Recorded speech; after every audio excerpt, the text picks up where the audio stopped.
Welcome you all to our Sipsatara YouTube channel. අපි කලින් video එකේ කතා කරා active tenses 12 ගැන. ඉතින් අද වීඩියෝ එකකින් අපි කතා කරන්න යන්නේ මේ active tenses 12 question form එක. ඒ කියන්නේ මේ active tenses 12න් කොහොමද අපි ප්‍රශ්න ගොඩනගන්නේ කියන එක. ඉතින් කාට හරි active tenses 12 මග ඇරිලා නම් කලින් මේ වීඩියෝ එක බලන්න. එතකොට මේ වීඩියෝ එක වඩාත් හොඳින් ඔයාලට පැහැදිලි වෙයි. ඉතින් අපි බලමු කොහොමද මේක ගොඩනගන්නේ කියලා. හරි එහෙනම් අපි බලමු simple present tense එකේ question form එක අපි කොහොමද ගොඩනගන්නේ කියලා. simple present tense එකේ question form එක අපි සිංහලෙන් ගත්තොත් කරනවද කියන වගේ අර්ථයක් තමයි මේකෙන් එන්නේ. ඉතින් අපි බලමු ඒකේ word order එක. කොටුවේ තියෙන එක බලන්න. ඒක තමයි word order එක. ඒ විදිහට තමයි අපි වාක්‍ය ගොඩනගන්නේ. අපි මුලින්ම යොදන subject එක අනුව doද doesද යොදන්නේ කියන එක තීරණය කරනවා. ඊට පස්සේ original verb ඊට පස්සේ subject. මෙතනදී verb එකට කිසිම වෙනස්කමක් සිදු කරන්නේ නැහැ.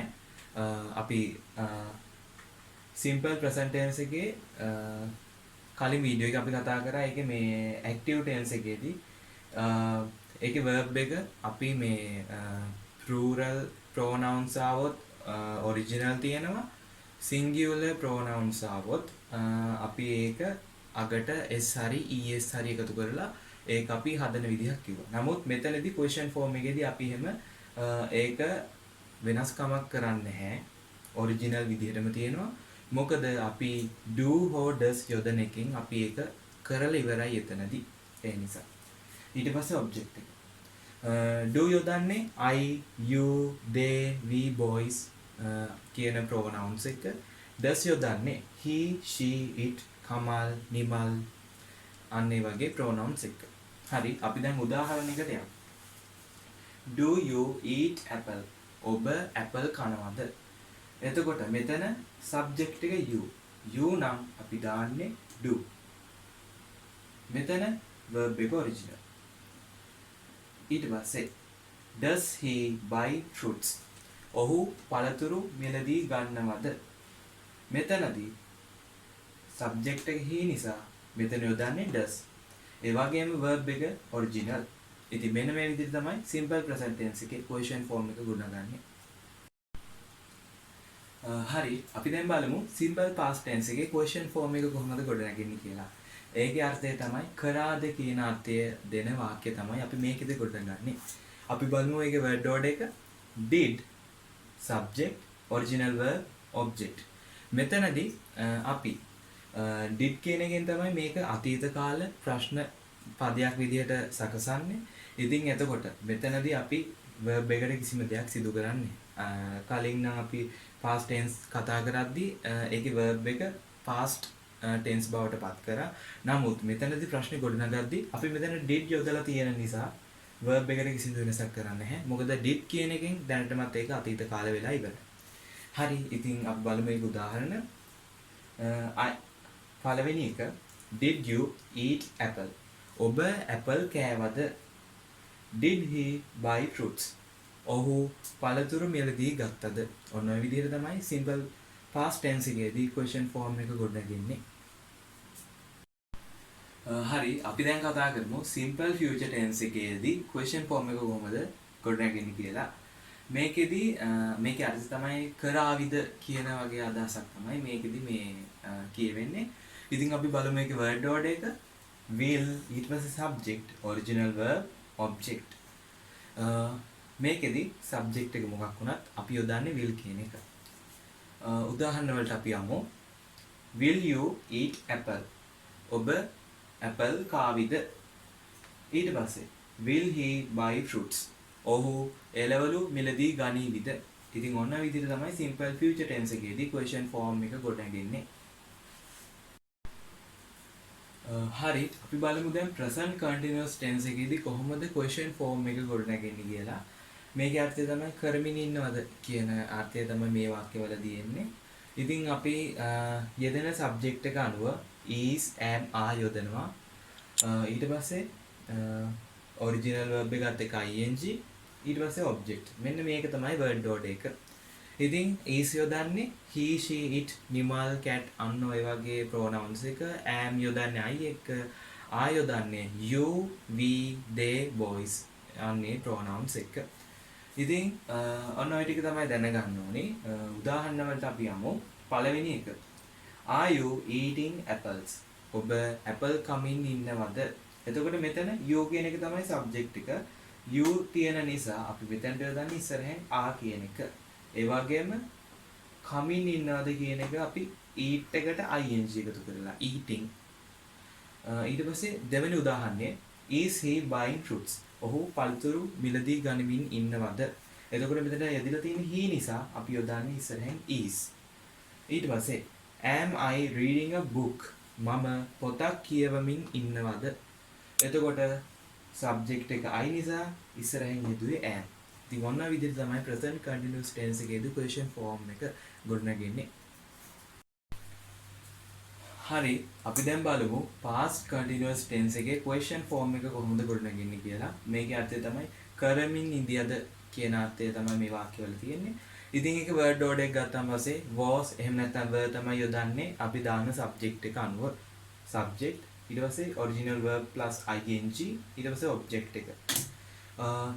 අපි was යොදන්නේ I, he, she, it, Nimal, cat අන්න ඒ වගේ pronouns එක මෙතනදී. ඒ වගේම were යොදන්නේ you, we, they, boys කියන pronouns එක. ඉතින් අපි උදාහරණ වලට යමු. Were you eating apples? ඔබ apple කමින් ඉඳියද? Was he buying fruits? ඔහු පළතුරු මිලදී ගමින් ඉඳියද? Was I reading a book? මම පොතක් කියවමින් ඉඳියද? මෙහෙම තමයි past continuous tense එකේ question form එක ගොඩනගන්නේ. හරි, අපි දැන් කතා කරමු future continuous tense එකේදී කොහොමද question form එක ගොඩනගන්නේ කියලා. මේකෙදි කරමින් ඉඳීවිද කියන අදහස තමයි මේකේ වාක්‍යවලදී යෙදෙන්නේ. ඉතින් අපි බලමු මේක word order එක will ඊට පස්සේ subject ඊට පස්සේ be original verb plus ing object. මෙතනදී මොන subject එක දැම්මත් අපි ඉස්සරහින් යොදන්නේ will කියන එක. ඒ වගේම ඒකත් එක්ක අපි be කියන එකත් එකතු කරනවා. අපි යමු උදාහරණ වලට. Will you be eating apples? ඔබ apple කමින් ඉඳීවිද? Will he be buying fruits? ඔහු පළතුරු මිලදී ගනිමින් ඉඳීවිද? ඉතින් ඔන්න ඔය විදිහට තමයි future continuous tense එකේදී question form එක ගොඩනගන්නේ. හරි, අපි දැන් කතා කරමු present perfect tense එකේදී කොහොමද question form එක ගොඩනගන්නේ කියලා.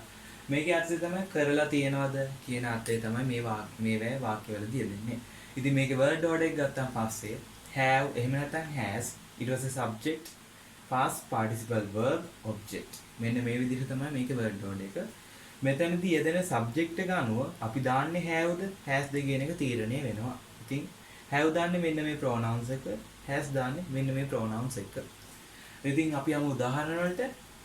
Have you eaten apples? ඔබ apple කාලා තියෙනවද? ඊට පස්සේ has he bought fruits? ඔහු පළතුරු මිලදීගෙන තිබෙනවද? ඉතින් මෙන්න මේ විදිහට තමයි present perfect tense එකේදී question form එක යෙදෙන්නේ. හරි, ඊළඟට past perfect tense. ඒකේ question form එක ගොඩනගන්නේ කොහොමද කියලා අපි බලමු. මේකෙදි අර්ථය තමයි කරලා තිබුණද කියන අර්ථය තමයි මේකේ වාක්‍යවලදී දෙන්නේ. ඒකේ word order එක ගත්තාන් පස්සේ had ඊට පස්සේ subject past participle verb object ඔන්න විදිහට තමයි word order එක. අපි යමු උදාහරණ වලට. මෙතන මොන subject එක ආවත් අපි යොදන්නේ had කියන එක. ඉතින් had you eaten apples? ඔබ apple කාලා තිබුණද? ඊට පස්සේ had he bought fruits? ඔහු පළතුරු මිලදීගෙන තිබුණද? ඉතින් ඔන්න ඔය විදිහට තමයි past perfect tense එකේදී question form එක ගොඩනගන්නේ. හරි, අපි දැන් බලමු future perfect tense එකේදී කොහොමද question form එක ගොඩනගන්නේ කියලා. මේකේ අර්ථය තමයි කරලා තිබේවිද කියන අර්ථය තමයි මේකෙදි ගොඩක් දෙන්නේ. ඉතින් අපි බලමු මේකේ word order එක will subject have past participle verb object. ඉතින් මේක තමයි word order එක. උදාහරණ වලට අපි යමු. Will he have eaten cakes?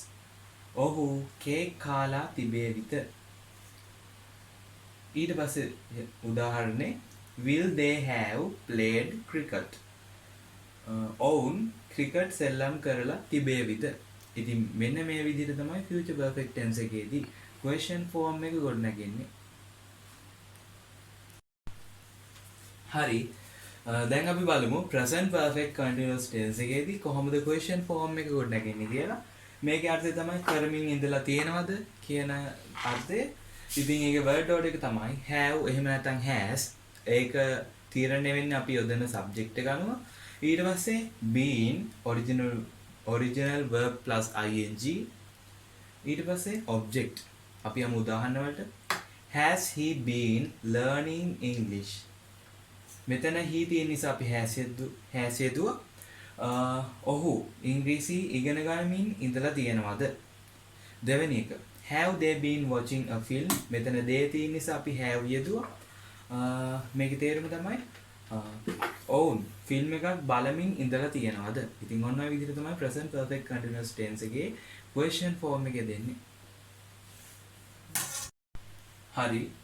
දැන් අපි බලමු past perfect continuous tense එකේදී කොහොමද question form එක ගොඩනගන්නේ කියලා. මේකේ තේරුම තමයි කරමින් ඉඳලා තිබුණද?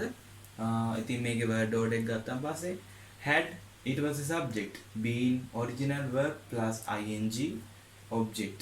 අපි යමු උදාහරණ වලට. Had he been learning English? ඔහු ඉංග්‍රීසි ඉගෙන ගනිමින් ඉඳලා තිබුණද? ඊට පස්සේ had they been watching a film? ඔවුන් ෆිල්ම් එකක් බලමින් ඉඳලා තිබුණද? ඉතින් ඔන්න ඔය විදිහට තමයි past perfect continuous tense එකේදී question form එක ගොඩනගන්නේ. හරි, අපි දැන් කතා කරමු future perfect continuous tense එක. ඒකේ question form එක. මේකේ තේරුම තමයි කරමින් ඉඳලා තිබේවිද කියන අර්ථය තමයි මේකේ වාක්‍යවලදී දෙන්නේ. මේකේ word order එක ගත්තාන් පස්සේ will have subject been original verb plus ing object. මෙන්න මේක තමයි මේකේ word order එක වෙන්නේ. ඉතින් අපි යමු උදාහරණ වලට. Will have he been learning English? ඔහු ඉංග්‍රීසි ඉගෙන ගනිමින් ඉඳලා තිබේවිද? Next one. Will have they been watching a film? ඔවුන් ෆිල්ම් එකක් බලමින් ඉඳලා තිබේවිද? ඔන්න ඔය විදිහට තමයි future perfect continuous tense එකේදී question form එක ගොඩනගන්නේ.